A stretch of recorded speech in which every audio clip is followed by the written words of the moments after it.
Ryan from blazingwonders.com, and I'm in the process of dry fitting the van. I wanted to share with you a couple of learnings that we've had when installing our panels, some things that we've done differently from the AVC rig panel kit, and some of the overall considerations that you might have as you go through this. So one of the things that we did is we set the ceiling, and we set the ceiling using our blobs up here and the gaps on both sides. And we also used a sheet metal kit from Titan Vans. And what we were able to do is use a 1/2 inch spacer to be able to control the distance here. So we basically are controlling the gap on our ceiling using these structural steel members, and then that also allows the wall to be slightly off of the van wall for things like the wiring. All that works great. Right now we're using the openings or the connectors for the van to be able to connect the panels inside the wall.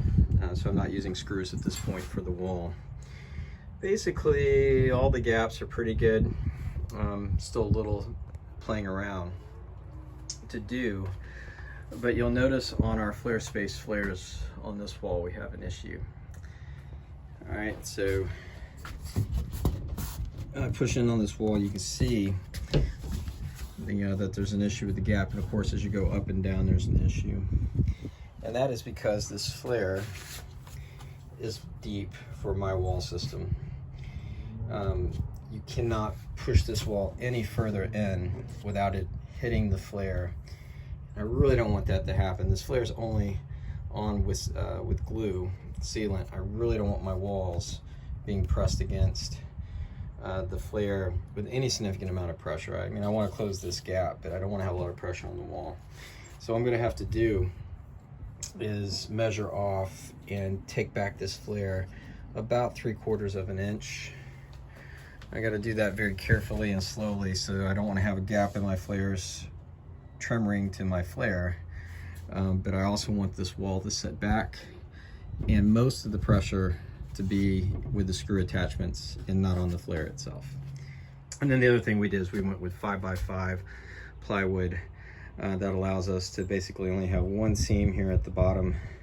We've got one vertical seam that will be shown. This vertical seam will be hidden on both sides of the van by our layout. And then back here for the flares, we have no seams at the top or in the middle.